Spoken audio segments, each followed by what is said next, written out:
আমি ফেসবুকে টাকা দিয়ে কি করি তোমরা দেখতে চাও? চলো। বলেন কি? তো ঠাম্মা তোমার হাতে টেহা দিত নকলি টেহা। এই টাকাগুলো নকলি, কিন্তু 80 টাকা আমি ফেসবুক থেকে উঠাই নিয়ে পড়ছি, ব্যাংকের থেকে উঠায় তোমাদেরকে দেখাইতেছি। এই যে দেখো আমার হাতে টাকা, আমার পেমেন্ট আছে। তো আজকে কি করবো চলো। প্রথম টাকা দিয়ে আমি মাকে মা বিপত্তারিণীকে তেল পানের পূজা দিলাম। আমাদের বাড়িতে মা বিপত্তারিণী আছে, যারা যারা বিপত্তারিণী পূজা করো তারা তো জানোই মা বিপত্তারিণী যার যার ঘরে আসতে। আমাদের বাড়িতে যে কোনো ওকেশন হলে বা যেহেতু কোনো কিছু হলে বা ফেসবুক থেকে আমি পেমেন্ট পাইলে আমি মা বিপত্তারিণী তেল পানের পূজা করি। এটা তো সবাই জানো, পান সুপারি বাতাসা তেল সুন্দর দিয়ে মাকে পূজা করা হয়। আর এই পান সুপারিটা শুধু সদবা যারা থাকে ওদেরকে দেওয়া হয় বা পূজা করা হয়। এই যে আমার ঘরে মহেশ্বর মহাদেব, আর একে আমার স্বামী, যাকে আমি সব থেকে বেশি ভালোবাসি। তো এই দেখো আমার পূজার লুকসটা আমি কোনোদিনও তোমাদের সাথে রিভিল করি না, আজকে রিভিল করতেছি। এই যে পূজা করলে আমি কিরকম করে সাইজা পূজা করি। তো আমার মাকে আমি রেডি হয়ে যাইতেছিলাম মার্কেটে, মাকে বললাম মার্কেটে যাই। মা কিছু রিয়াকশন দিল না, মা তো জানে না যে আমার টাকা এসে, টাকা দিয়ে আমি জিনিস আনতে যাইতেছি, মারে একটা সারপ্রাইজ দিয়ে যাইতেছি। তো আমি করছিলাম ফাইনালি র্যাপিডো যাইতেছিলাম। আমাদের পাশে রাস্তার একটা কাজ চলতেছিল, তো রাস্তার কাজের জন্য রাস্তাটা একটু খারাপ ছিল। তো আমি র্যাপিডো ওলাকে বললাম একটু আস্তে আস্তে চলাও, আমার একটু অসুবিধা হইতেছে। র্যাপিডো দাদা বললো ঠিক আছে চলো, কোনো ব্যাপার না। তো র্যাপিডোতে বসে আমি যাচ্ছিলাম। এটা আমাদের এখানে গণ্যগর না, অ্যাকচুয়ালি এটা বাঁধের পাড়ে রাস্তাটা, সামনে নদীর ব্রিজটা যে ওই রাস্তাটা আমাদের। দেখো পরিবেশটা একদম অসাধারণ। আমরা যে জায়গাটা থাকি ওখানে একটু মানে মিডিল ক্লাস ফ্যামিলি মানুষরা থাকে সব। তো এখানে আমি রোডের মধ্যে আইসা পড়লাম, মেন রোডের মধ্যে। জানো তো যারা ফেসবুক বা ইউটিউবে মেহনত করতেছে তারা ভাবতেছে কবে না কবে সাকসেস পাবো। যখন তুমি সাকসেসটা পাইবা, যখন তোমার পেমেন্টটা তোমার হাতে আসবো, তুমি এত খুশি থাকবা, তখন তোমার মনে হবে কি আরে আমি আরো ভালো ভিডিও বানাবো বা আরো ভালো মানুষকে কন্টেন্ট দিব। যেহেতু আমি comedy content creator, comedy video বানাই, তোমরা তো সবাই জানোই। তো আমার কমেডি কন্টেন্ট, তোমাদের সাথে কথা বলতে বলতে ফাইনালি আমি বাজারে এসে বললাম। বাজারে আমি এই যে দোকানটা দেখলাম, এই দোকানের মধ্যে ঢুকবো। প্রথমে আমি কোনো দোকানে ঢুকি নাই, এটা আমার একটা চিনা জানা দোকান ছিল, এখানে আমি গেলাম।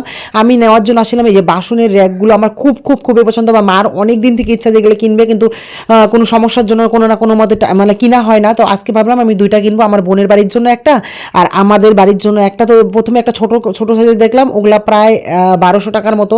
আর বড় সাইজেরগুলো দেখলাম একটু 1500-1600 টাকার মতো বললো। তো আমি বললাম একটু কম সম করো, বলে ঠিক আছে দুইটা নিলে 3000 টাকার মতো হয়ে যাবো। তো 3000 টাকার কমে হবো না। অনেক রিকোয়েস্ট করার পরে না করলো। তারপরে আমি অন্য দোকানে গেলাম, অন্য দোকানে গিয়ে আমি দেখি আরো বেশি দাম। আরে বৈদেশি কি ভাবছে আমি কি অন্য জায়গার মানুষ, আমি জিনিসের দাম জানি না? তারপর আমি ওখানে অনেক দামাদামি করলাম, কিন্তু ওখানে দামে বললো না। কিন্তু প্রথমে যে দোকানটার থেকে আমি দামাদামি করছিলাম ওই দোকান থেকে আমি জিনিসটা নিয়ে দোকানে রাইখা আমি বাজারে গেলাম। বাজারে আমি আমার বাবার জন্য দুটো হাফ প্যান্ট নিলাম। হাফ প্যান্ট নিয়ে ওইখানে বাজারে দেখলাম দাম চাইতে ছিল 180 টাকা। 180 টাকা কম বেশি হয়েছে না? কম বলে কম করতে নিয়েছে, বেশি হয়ে গেছে।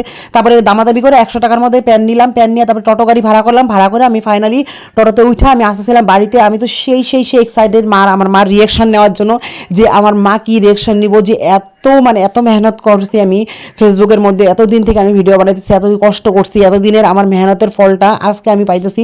সব থেকে বড় আমার পাওনাটা হলো যে আমার মা কি রিয়াকশন দিব। আমার ওই রিয়াকশনটা আমি মারে সকাল থেকে আমি একবারও করি নাই যে আমার পেমেন্ট আসছে বা কিছু পেমেন্ট পাইছি বা কিছু ওরকম কিছু জানাই নাই। তখন মারে আমি ডাকতেছিলাম, মা রাস্তার মধ্যে অলরেডি দাঁড়ানো ছিল। মা ভাবতেছিল কি হইলো, কেন ডাকতেছে। মা ভাবছে অন্য কেউ নাকি, কারণ এই জিনিসগুলোর জন্য মা আমারে দেখতেছিল না, ভাবছে টোটোতে অন্য কেউ মানুষ আইছে মনে হয়।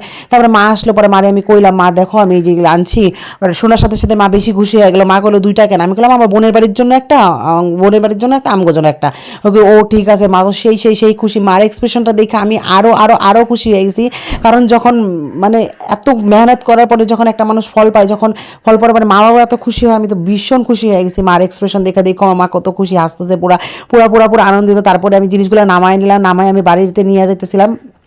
তা মারে একটা করলাম, মা তুমি একটা ধরো আমি একটা ধরি, দুজনে মিলে নিয়ে যাই। কারণ বোনের বাড়িটা তো এখন বিকালে দিদি। তারপরে মা বোনকে ফোন করে কইতেছিল তুই জানোস না? পরে বোন কইতেছিল হ্যাঁ আমি জানি। কইতো তোরা কিরকম মানুষ, আমারে লুকায় রাখছিস, আমারে কষ্ট নাই। বোনরে কইতেছিল ফোন করে অনেক কিছু কথা কইতেছিল বোনের সাথে।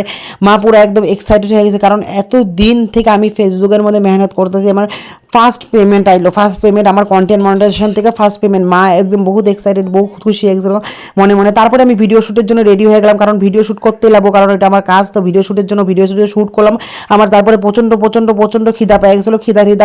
খিদার জন্য আমি খাওয়া দাওয়া করলাম। খাওয়া দাওয়া করে বিকালবেলা গেছিলাম আমার বোনের বাড়িতে, কারণ বোনের জন্য যে গিফট আনছিল বোনকে দিতে লাগবে। আমি আর শুভ মিল্লা টোটো দিয়ে গেছিলাম, আমার মামা টোটো দিয়া। পরে আমরা খাওয়া দাওয়া করে ওখান থেকে বাড়ি চলে আসছিলাম। সবার যদি ভিডিওটা ভালো লাগে সাবস্ক্রাইব, লাইক, শেয়ার, কমেন্ট করবা।